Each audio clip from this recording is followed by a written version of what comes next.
धर्म आचरण समाज जागरण संस्कृति समन्वय आयाम रतनगढ़। जिला प्रमुख Suresh Sevda YouTube channel Nataraj studio Ratangarh. झलकियां देखें 8000087728 जय जय वाणी माधव भगवान लेटे हनुमान जी महाराज। नाग वासुकी भगवान की जय।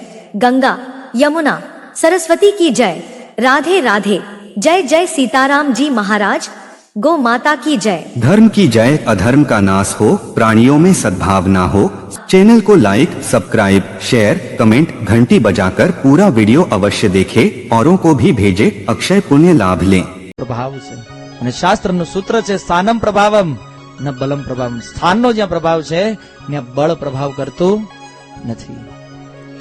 ખૂબ સુંદર સ્થાન નારદ મુનિએ બતાવ્યું ધ્રુવ મહારાજને, અને ધ્રુવ મહારાજ ત્યાંથી નારદ મુનિને ગુરુના રૂપમાં સ્વીકાર કરે, અને ગુરુના રૂપમાં સ્વીકાર કરી અને ધ્રુવ મહારાજ એ મધુવન બાજુ જવાનો પ્રયાણ, મધુવનમાં આવી યમુનામાં સ્નાન કરે અને નારદજીએ બતાવેલી વિધિ અનુસાર પોતાના મનને ભગવાનમાં લગાડ્યું। નારદ મુનિ આ બાજુ ઉતાનપાદ પાસે આવ્યા અને ઉતાનપાદને આવીને કીધું, એ ઉતાનપાદ, આ શું છે બધું? તારું મુખ સુકાઈ ગયું છે અને આટલા લાંબા સમયથી તમે શું વિચાર કરો છો? શું તમને કઈ ધર્મ અર્થ કામની કઈ ઉણપ છે? ત્યારે ઉતાનપાદ કહે છે, હે નારદજી, શું બતાવું? હું કેટલો નિર્દયી, હું કેટલો દયા વગરનો છું, અને જોવો તો ખરા મારી સ્થિતિ। હું સ્ત્રીઓને કેટલો વશ છું। એક મારો નાનો એવો પુત્ર મારા ખોળામાં બેસવા માંગતો હતો અને એને મેં ખોળામાં બેસવા ન દીધો, એને અમે વનમાં કાઢી મૂક્યો। નારદ મુનિ, હું વિચાર કરું છું જંગલમાં એનું શું થયું છે? શું પશુઓ એને મારી નાખ્યો છે? એ સાજો એ અત્યારે જીવતો છે કે મરેલો એ મને ખબર નથી।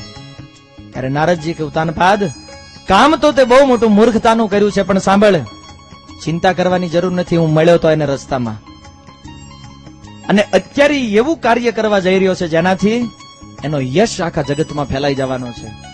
જે કાર્ય મોટા મોટા લોકપાલ નથી કરી શક્યા, એ તમારો પુત્ર કરીને પાછો આવશે, તમારો યશ આખા સંસારમાં ફેલાવશે।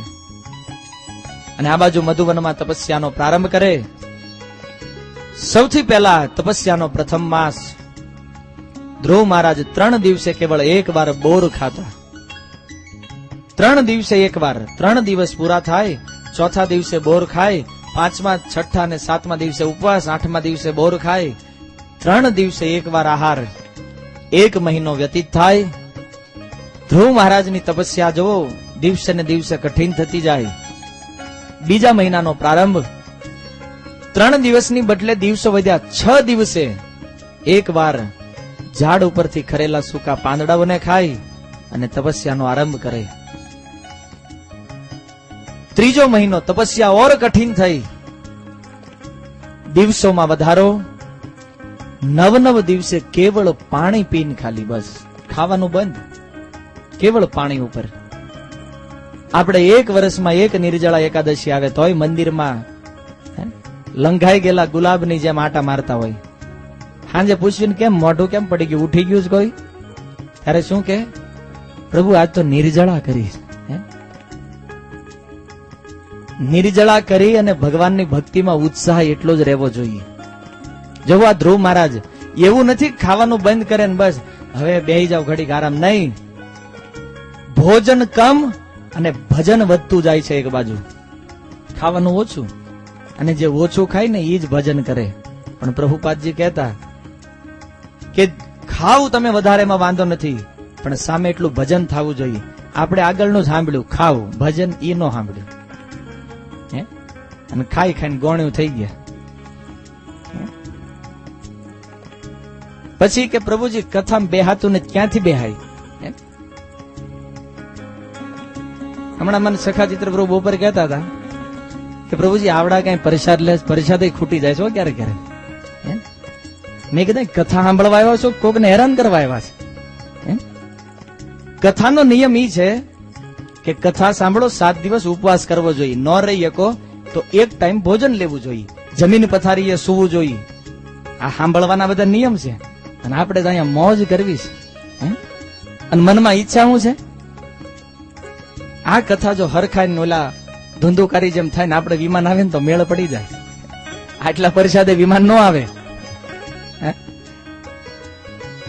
ત્રીજા મહિનામાં 9 દિવસે કેવળ પાણી, ચોથા મહિનામાં 12 દિવસે કેવળ વાયુ. હવે પાણી બંધ, ખાલી હવા. અને ઈ 12 દિવસે એક વખત શ્વાસ લેવાનો અને એક શ્વાસ છોડવાનો, બસ. 12 દિવસમાં એક વાર ખાલી શ્વાસ. અને 5મા માસની અંદર હવે ઈ વાયુનો આહાર, પણ એક પગે, જેમ થાંભલા ઉભા હોય એમ એક પગ ઉપર ઉભા રહ્યા. અને 6ઠા મહિને ઈ શ્વાસ બંધ, કેવળ એક પગ ઉપર ઉભા રહ્યા છે, 2 હાથ ઉપર. અને ધ્રુવ મહારાજ તપસ્યા, અન્ન જળનો ત્યાગ. અને થયું શું? 3 લોકની અંદર જીવોના શ્વાસ બંધ થઈ ગયા ધ્રુવ મહારાજની તપસ્યાથી. અને એ લોકનું પાલન કરવા વાળા જે લોકપાલો હતા, બધા ગયા ભગવાનની પાસે ને પ્રાર્થના કરવા લાગ્યા, પ્રભુ કાંઈક આનો ઉપાય કરો, નહીતર આ જેટલી સૃષ્ટિ બ્રહ્માએ રચના કરી છે આનો એક ક્ષણમાં પ્રલય. કારણ હવાનું અવરજવર બંધ થઈ ગઈ છે, શ્વાસ બંધ થઈ ગયો છે. ત્યારે ભગવાને કીધું, ચિંતા ન કરો, એ મારો જ એક બહુ નાનો એવો ભક્ત છે અને એ તપસ્યા કરી રહ્યો છે. અને એની તપસ્યાના કેવળ 6 મહિનાની તપસ્યા. અને જુઓ, 6 મહિનાની અંદર આખા સંસારની હવાનું પરિભ્રમણ બંધ. ભગવાને કીધું, ચિંતા ન કરો, હમણાં હું જાઉં છું ત્યાં. અને ભગવાન ધ્રુવની સામે પ્રકટ થાય, પણ ધ્રુવ આંખ ખોલતા નથી. ધ્રુવ ભગવાનની તપસ્યામાં લીન. કારણ જે છબી નારદ મુનિએ બતાવી હતી, હૃદયમાં એને જોતા હતા. અને એને જોતા જોતા ધ્રુવને આનંદનો અનુભવ થાય.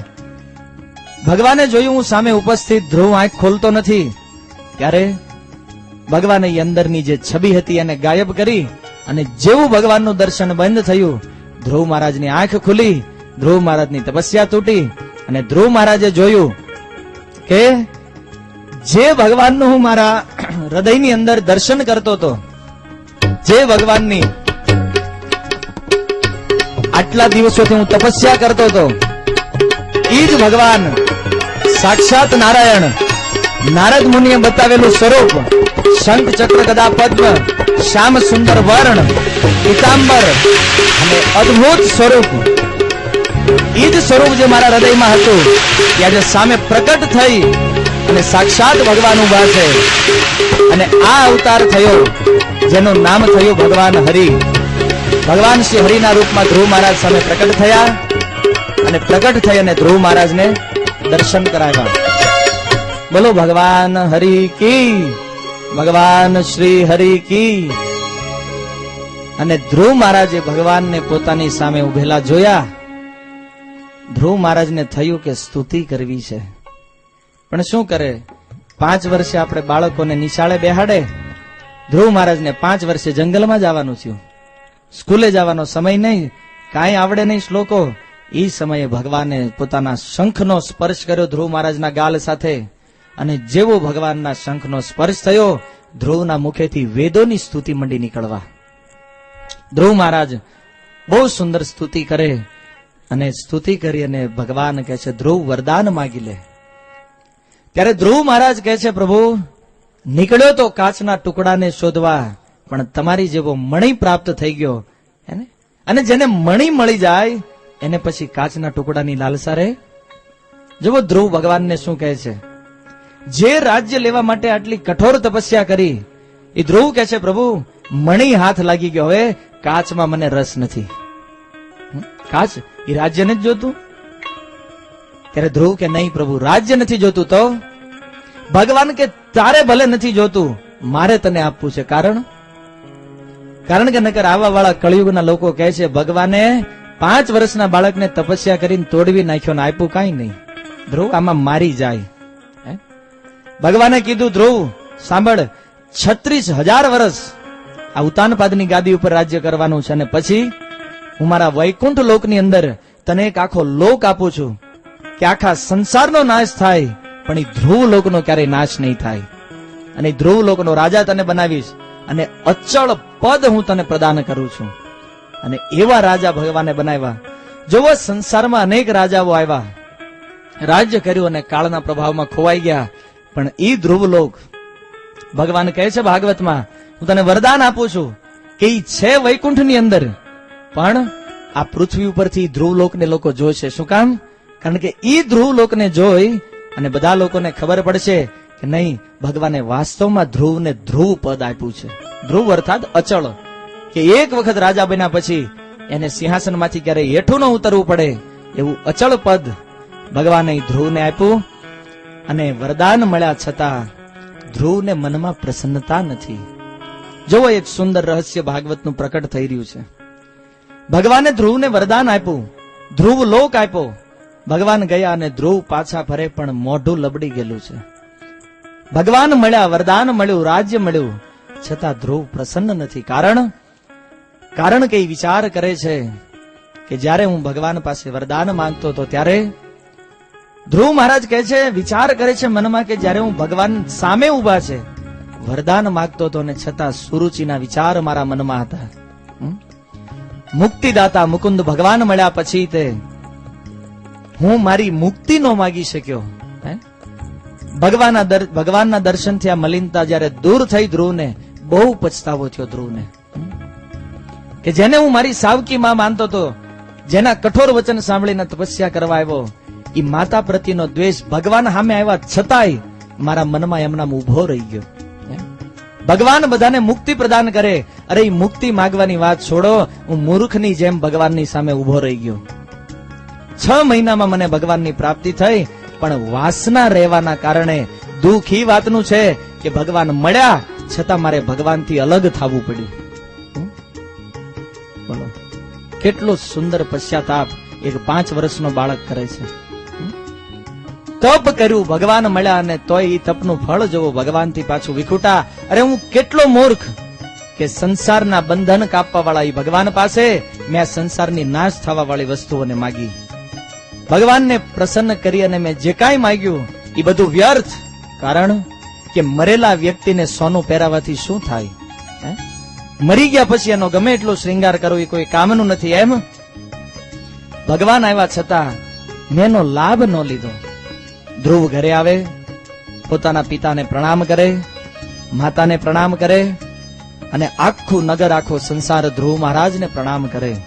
આચાર્યો લખે, જેના જીવનમાં ભક્તિ આવે, જેના જીવનમાં ભગવાન આવે, એને આખો સંસાર પ્રણામ કરે છે.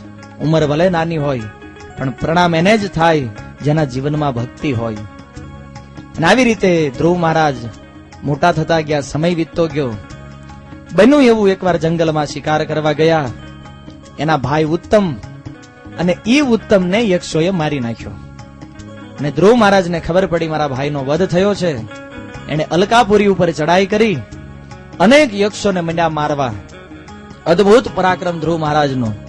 અને એ સમય એમના દાદા મનુ મહારાજ ત્યાં પ્રકટ થયા ને કીધું, ધ્રુવ, આ નિર્દોષ યક્ષોને શા માટે મારે છો? કારણ તારા ભાઈનું મૃત્યુ નિશ્ચિત જ હતું. અને એ સમયે એ યક્ષોના રાજા કુબેરજી આવ્યા, અને કુબેરજીએ ધ્રુવ મહારાજને વરદાન આપ્યું કે ધ્રુવ, તારા હૃદયમાંથી ભક્તિ ક્યારેય નહીં જાય. અને આવી રીતે ભક્તિનું વરદાન માંગ્યું. પણ અંતિમ પ્રસંગ બહુ સુંદર સાંભળવા જેવો છે.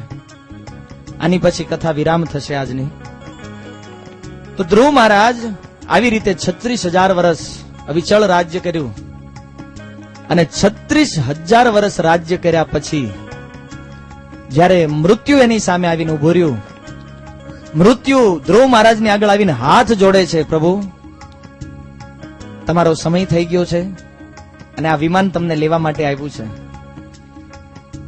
જેવા ધ્રુવ મહારાજ વિમાનમાં બેસવા જાય તરત જ મૃત્યુએ કીધું, ધ્રુવ મહારાજ, આ શરીર તમારે અહીં છોડવું પડશે.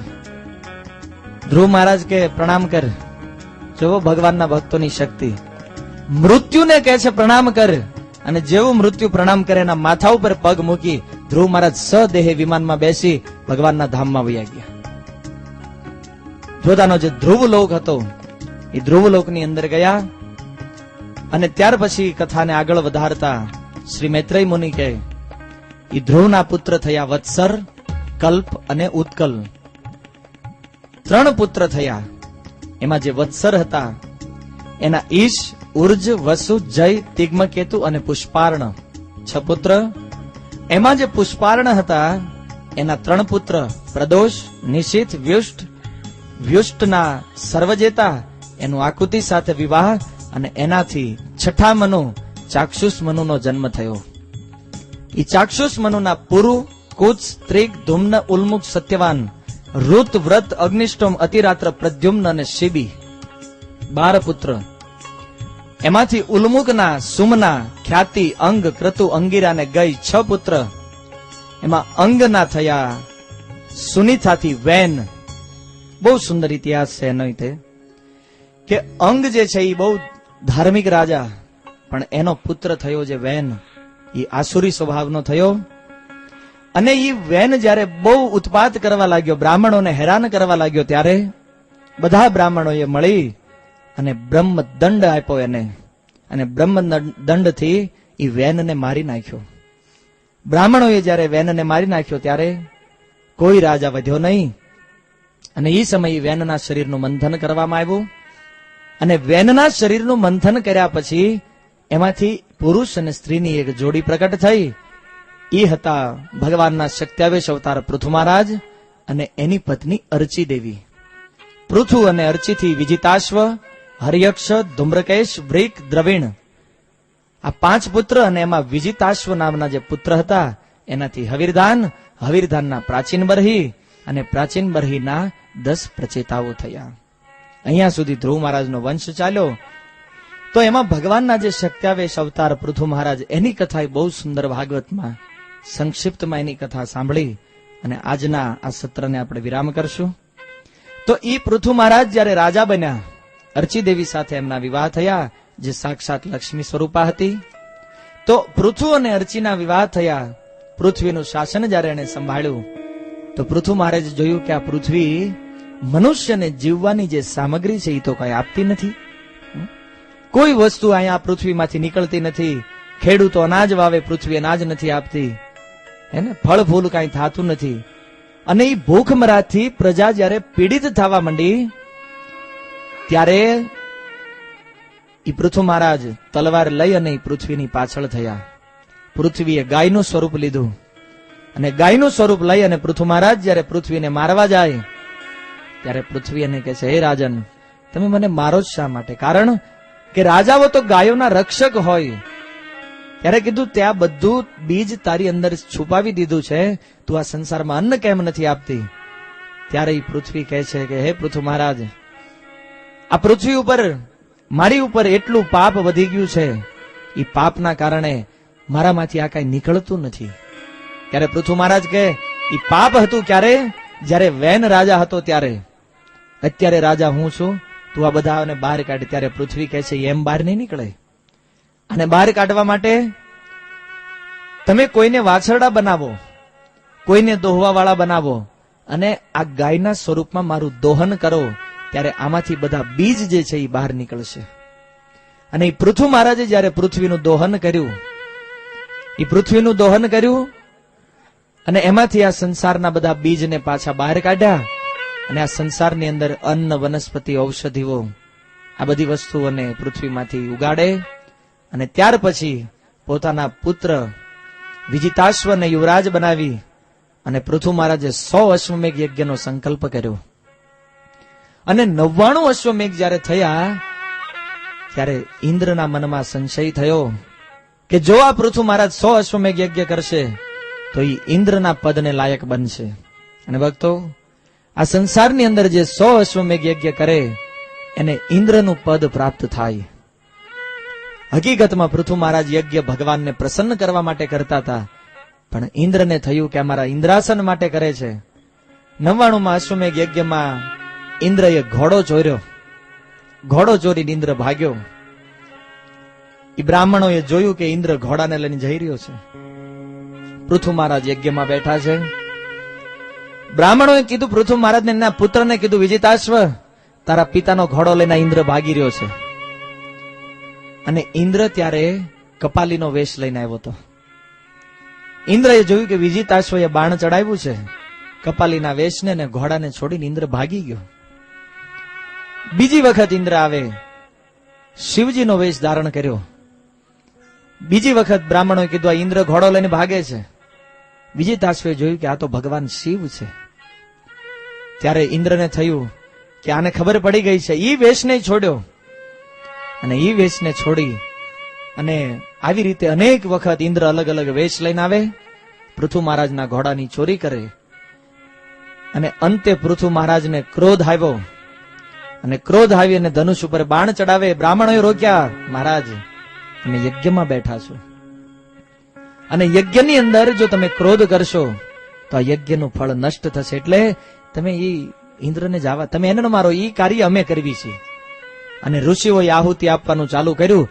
ઇન્દ્ર પોતાના ઇન્દ્રાસનથી એ મંત્રના બળથી ખેંચાતા ખેંચાતા પૃથુ મહારાજના યજ્ઞની બાજુ જવા લાગ્યા. અને એ જ સમયે બ્રહ્માજીએ જોયું કે આને જો નહીં રોકવામાં આવે તો થોડી વારમાં આ ઇન્દ્ર છે એ અગ્નિમાં સ્વાહા થઈ જવાનો છે. જો મંત્રોનું બળ, ઇન્દ્ર અગ્નિમાં સ્વાહા થશે. બ્રહ્માજીએ પ્રકટ થઈ અને યજ્ઞને અટકાવ્યો. એને કીધું, પૃથુ મહારાજ તમે 99 કર્યા, શું ફરક પડે છે? 99 યજ્ઞ રાખો, તમે 100મો યજ્ઞ નહીં કરો. અને પૃથુ મહારાજે માન્ય કર્યું. એનાથી પ્રસન્ન થઈ પૃથુ મહારાજના યજ્ઞમાં ભગવાન પ્રકટ થાય. અને પૃથુ મહારાજના યજ્ઞમાં જયારે ભગવાન પ્રકટ થયા ત્યારે ભગવાને સમાધાન કરાવ્યું. ભગવાન ઇન્દ્રને સાથે લઈને આવ્યા અને કીધું, હે પૃથુ મહારાજ તમે આ ઇન્દ્રને ક્ષમા કરી દો. પૃથુ મહારાજે ઇન્દ્રને ક્ષમા કરી, બેની વચ્ચે સમાધાન થયું.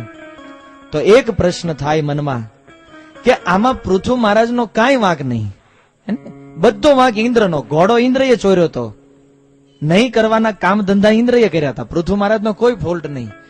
છતાં ભગવાન પૃથુ મહારાજને સમજાવે છે કે તમે 99 અશ્વમેઘ કરો, બસ હવે 100મો નથી કરવો. એ કે પ્રભુ હું સ્વર્ગ માટે નથી કરતો, હું તો તમને પ્રસન્ન કરવા માટે યજ્ઞ કરી રહ્યો છું.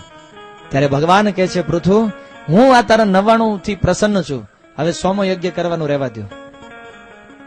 તો પ્રશ્ન થાય ભગવાને કેમ પૃથુ મહારાજને સમજાવ્યા? ત્યારે આચાર્યો લખે, આ સંસારમાં જે સમજતા હોય ને એને સમજાવાય. ભગવાનને જ ખબર હતી કે ઇન્દ્ર આજે ઈ ક્ષમા માંગે છે, કાલે પાછો ઈનો ઈ સમજાવાય. એ વ્યક્તિને જેનામાં બુદ્ધિ હોય, જે સમજતા હોય એની આગળ વાત કરાય. ભગવાને પૃથુ મહારાજને સમજાવ્યા. પૃથુ મહારાજ સમજી ગયા અને 99 અશ્વમેઘ યજ્ઞ રોકી દીધા. 99 યજ્ઞ કર્યા, એક બાકી રાખ્યો. અને આવી રીતે પૃથુ મહારાજ પોતાની પત્ની અર્ચી દેવીને સાથે લઈ જંગલમાં જાય અને જંગલની અંદર જઈ તપસ્યા કરી અને ભગવાનના ધામને પ્રાપ્ત કરે. અને આવી રીતે એ જ પૃથુના પુત્ર વિજિતાશ્વ, વિજિતાશ્વના હવીરધાન અને હવીરધાનના પુત્ર પ્રાચીન બરહી થયા. અને એ પ્રાચીન બરહીને યજ્ઞમાં બહુ રુચિ હતી, બહુ યજ્ઞો કરે, બહુ યજ્ઞો કરે. અને એટલા યજ્ઞ કર્યા કે અડધી પૃથ્વીને એ કુશ નામના ઘાસથી ભરી દીધી. અને ઈ પ્રાચીન બરહી યજ્ઞમાં પશુઓની બલિ આપતા હતા. અને ઈ પશુ બલિને રોકવા માટે નારદ મુનિ એમની પાસે આવે અને નારદ મુનિએ કીધું કે તું શું માને છો, આ જે પશુઓને તું યજ્ઞમાં બલિ આપી રહ્યો છો અને એની બલિથી તને સ્વર્ગ મળશે? સમાધિ દ્વારા નારદ મુનિએ બતાવ્યું, જો એ બધા પશુઓ અને પક્ષીઓ આકાશમાં ઉભા છે અને બધા તને મારવા માટે ઉભા છે, કારણ કે તેને માર્યા છે. નારદ મુનિએ જયારે આ બતાવ્યું ત્યારે પ્રાચીન બરહી પ્રાર્થના કરે, પ્રભુ હું એવું શું કરું જીવનમાં જેના કારણે મને આ બધું તત્વ સમજાય? અને એ તત્વને સમજાવવા માટે નારદ મુનિ અને પુરંજન આખ્યાન સંભળાવે. અને એ પુરંજન આખ્યાન સાંભળ્યા પછી રાજા પ્રાચીન બરહીને ભક્તિ, જ્ઞાન, વૈરાગ્ય, કર્મકાંડ આની વચ્ચે શું તફાવત છે એ બધી ખબર પડે. અને આ તત્વ જયારે એ રાજા પ્રાચીન બરહી સમજ્યા ત્યારે એ રીતે પોતાના પુત્રો પ્રચેતાઓને રાજા બનાવી જંગલની અંદર જઈ ભગવાનની તપસ્યા કરે અને એ ભગવાનના ધામને પ્રાપ્ત કરે. અને ત્યાર પછી જે 10 પ્રચેતાઓ હતા એ 10 પ્રચેતાઓએ ભગવાન શિવ પાસેથી રુદ્રગીત સાંભળ્યું અને રુદ્રગીત સાંભળી અને એમણે તે ભગવાનને પ્રસન્ન કર્યા. મનમાં પ્રશ્ન થશે, આ રુદ્રગીત શું છે? રુદ્રગીત એટલે ભગવાન શિવજી દ્વારા ગવાયેલી ભગવાન વિષ્ણુની પ્રાર્થના. એ રુદ્રગીતનો જાપ કરતા કરતા ભગવાનને પ્રસન્ન કરે અને ઈ તે સમુદ્રમાં રહી અને સમુદ્રના જળમાંથી જેવા ઈ પ્રચેતાઓ બહાર આવ્યા, જોયું કે પિતા નથી રહ્યા અને અમે રાજા નથી, રાજ સિંહાસન ખાલી, આ પૃથ્વી ઉપર ઝાડવા બહુ થઈ ગયા છે. અને પોતાના મુખમાંથી અગ્નિ પ્રગટ કરે અને પૃથ્વીના વૃક્ષોને મંડ્યા બાળવા. અને એ સમયે બ્રહ્માજીના કહેવાથી એ પ્રચેતાઓને રોકવામાં આવ્યા અને નારદ મુનિ સાથે એમનો ભેટો થયો. નારદ મુનિ સાથે મળી અને આ પ્રચેતાઓને નારદ મુનિએ શિક્ષા આપી અને નારદ મુનિની શિક્ષાને પ્રાપ્ત કરી આ પ્રચેતાઓ ભગવાનના ધામમાં ગયા. અને ત્યાર પછી જે વર્ણન સુખદેવ ગોસ્વામી કરે છે એ વર્ણન આવતીકાલના સત્રમાં સવારથી પ્રારંભ થશે. હરે કૃષ્ણ. યજ્ઞ કર્યા, એક બાકી રાખ્યો, અને આવી રીતે પૃથુ મહારાજ પોતાની પત્ની અર્ચી દેવીને સાથે લઈ જંગલમાં જાય અને જંગલની અંદર જઈ તપસ્યા કરી અને ભગવાનના ધામને પ્રાપ્ત કરે. અને આવી રીતે એ જ પૃથુના પુત્ર વિજિતાશ્વ, વિજિતાશ્વના હવીરધાન અને હવીરધાનના પુત્ર પ્રાચીન બરહી થયા. અને એ પ્રાચીન બરહીને યજ્ઞમાં બહુ રુચિ હતી. બહુ યજ્ઞો કરે, બહુ યજ્ઞો કરે, અને એટલા યજ્ઞ કર્યા કે અડધી પૃથ્વીને ઈ કુશ નામના ઘાસથી ભરી દીધી.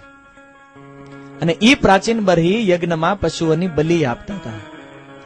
અને ઈ પશુ બલિને રોકવા માટે નારદ મુનિ એમની પાસે આવે અને નારદ મુનિએ કીધું કે તું શું માને છો, આ જે પશુઓને તું યજ્ઞમાં બલિ આપી રહ્યો છો અને એની બલિથી તને સ્વર્ગ મળશે? સમાધિ દ્વારા નારદ મુનિએ બતાવ્યું, જો એ બધા પશુઓ અને પક્ષીઓ આકાશમાં ઉભા છે અને બધા તને મારવા માટે ઉભા છે, કારણ કે તેને માર્યા છે. નારદ મુનિએ જયારે આ બતાવ્યું ત્યારે પ્રાચીન બરહી પ્રાર્થના કરે, પ્રભુ હું એવું શું કરું જીવનમાં જેના કારણે મને આ બધું તત્વ સમજાય? અને એ તત્વને સમજાવવા માટે નારદ મુનિ અને પુરંજન આખ્યાન સંભળાવે. અને એ પુરંજન આખ્યાન સાંભળ્યા પછી રાજા પ્રાચીન બરહીને ભક્તિ, જ્ઞાન, વૈરાગ્ય, કર્મકાંડ આની વચ્ચે શું તફાવત છે એ બધી ખબર પડે. અને આ તત્વ જયારે એ રાજા પ્રાચીન બરહી સમજ્યા ત્યારે એ તે પોતાના પુત્રો પ્રચેતાઓને રાજા બનાવી જંગલની અંદર જઈ ભગવાનની તપસ્યા કરે અને એ ભગવાનના ધામને પ્રાપ્ત કરે.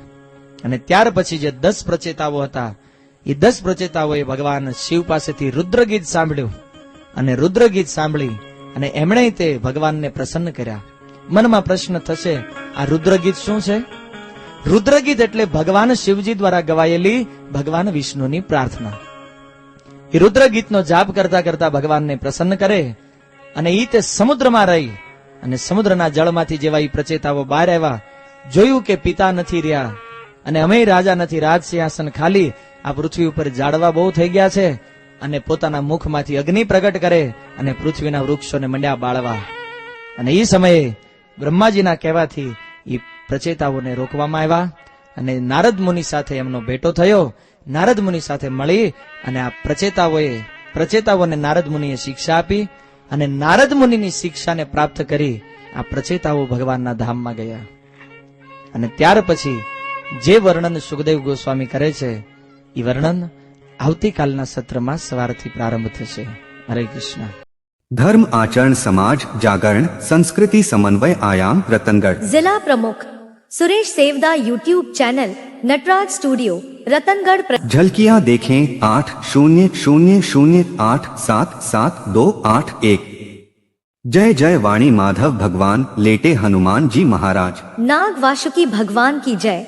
गंगा यमुना सरस्वती की जय. राधे राधे. जय जय सीताराम जी महाराज. गौ माता की जय. धर्म की जय, अधर्म का नाश हो, प्राणियों में सद्भावना हो. चैनल को लाइक, सब्सक्राइब, शेयर, कमेंट, घंटी बजाकर पूरा वीडियो अवश्य देखें, औरों को भी भेजें, अक्षय पुण्य लाभ लें.